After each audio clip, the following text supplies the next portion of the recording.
Bonjour à tous, je suis Aline, coach de l'âme et de destinée. Je vous reviens cet après-midi avec une courte vidéo. Bien avant de rentrer dans le vif du sujet, j'aimerais d'abord remercier tous ceux et celles qui s'abonnent sur ma chaîne. Que Dieu vous bénisse.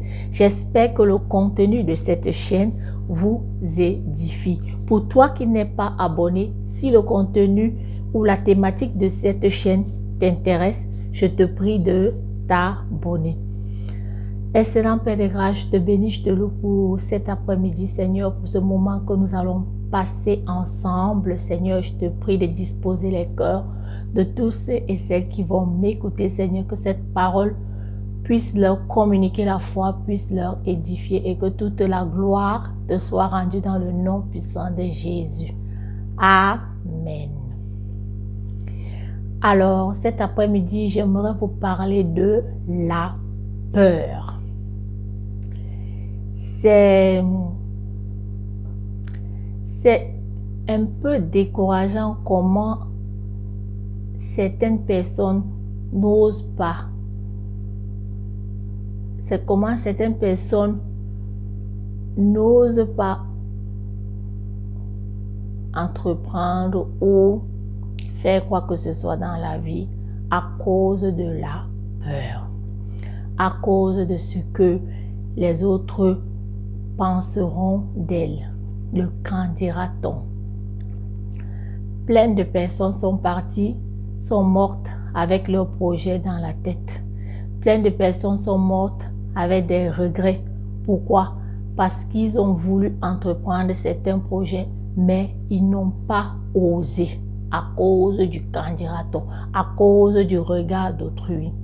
Et toi qui m'écoutes cet après-midi, peut-être tu es aussi dans ce contexte-là où tu es saisi par la peur.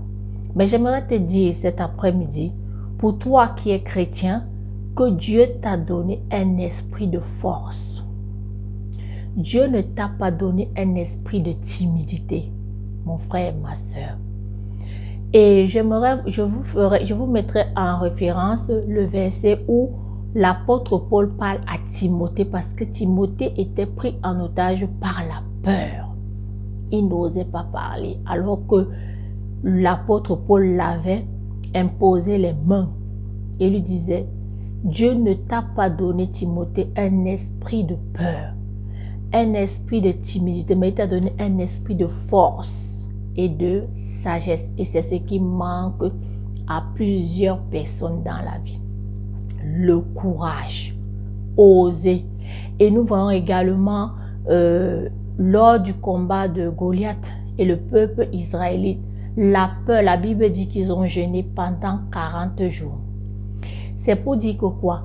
Si tu es assailli par la peur, si tu es envahi par la peur et que tu vas même jeûner, tes jeûnes là ne pèsent pas ton plafond, ne dépassent pas ton plafond, pardon. Donc c'est pour t'encourager cet après-midi, toi qui as peur. C'est vrai, il y a une peur que nous tous nous avons, une peur normale de quelque chose qu'on ne maîtrise pas, mais nous devons aller, nous devons nous efforcer à passer au-delà de notre peur. Et je dirais tantôt que la meilleure façon de vaincre la peur, c'est de l'affronter. Tant que tu ne vas pas essayer, tu ne sauras pas. Tu ne sauras pas. Et c'est dommage. Plusieurs personnes, Dieu a prophétisé, Dieu a des bons plans pour leur vie. Mais cette personne-là, elle n'ose pas. La foi, c'est un risque. Tout est risqué dans la vie. Et si tu es assise là, tu dis, tu dois tout connaître les paramètres, cela ne va pas se faire. Parce que dans la vie, tu dois oser. Tu dois faire le premier pas. Même tout ce que Dieu a appelé dans la Bible. Notre Père dans la foi, Abraham. La Bible dit qu'il a quitté sa patrie. Il est parti quand Dieu lui a donné l'ordre de partir, sans savoir là où il allait. Mais aujourd'hui, plusieurs chrétiens veulent avoir les tenants et les aboutissants avant de s'élever. Mais ce n'est pas possible. C'est impossible. Vous devez vous faire violence. Il n'y a pas que les chrétiens, même les non-croyants. Dans la vie, tout est risqué. Et oui, tout est risqué. Désolé pour cette nouvelle, mais c'est vrai. Tout est risqué. Tant que tu ne vas rien risquer, tu n'auras rien. Parce que même il y a un dicton qui le dit. Qui ne risque rien n'a rien dans la vie. Et plusieurs personnes parfois pensent que c'est la nouvelle année qui va les apporter des choses. Mais non, c'est ton mindset, c'est ton attitude. Tu dois changer d'attitude. Tu dois te faire violence. Tu dois élever ton niveau d'exigence. Mon frère, ma soeur.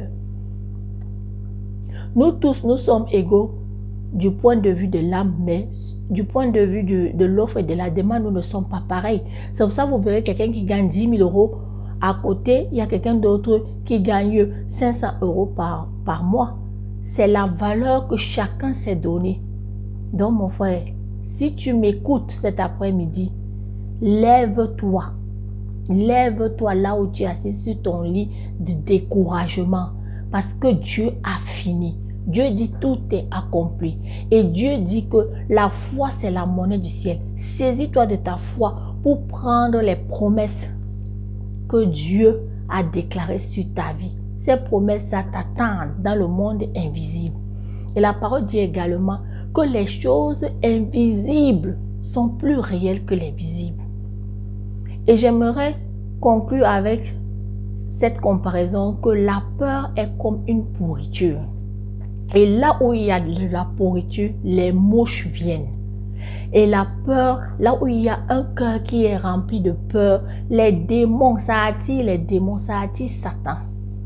Et ça te paralyse.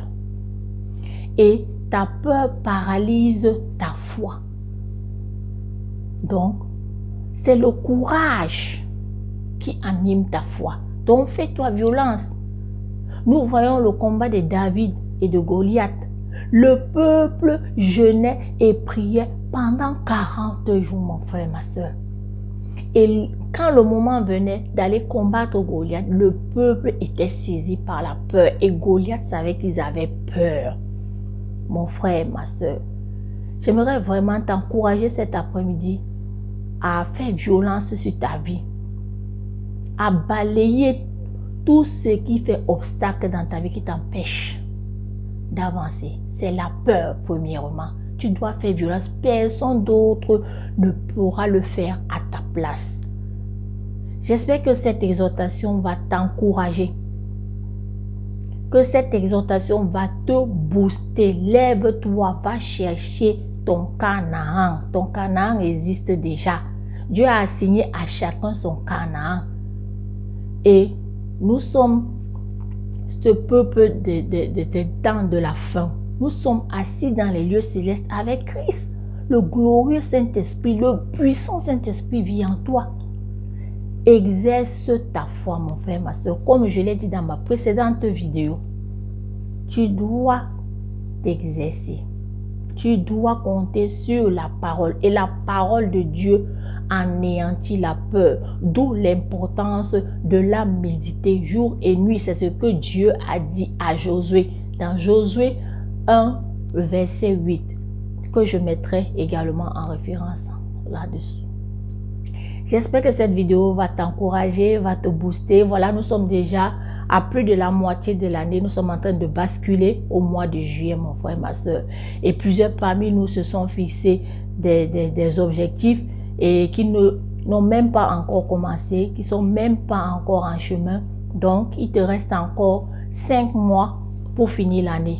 Rien n'est impossible à celui qui croit. Jésus a dit tout est possible à celui qui croit. Je te fais de gros bisous et je te dis à très bientôt. Aline, coach de l'âme et de destinée.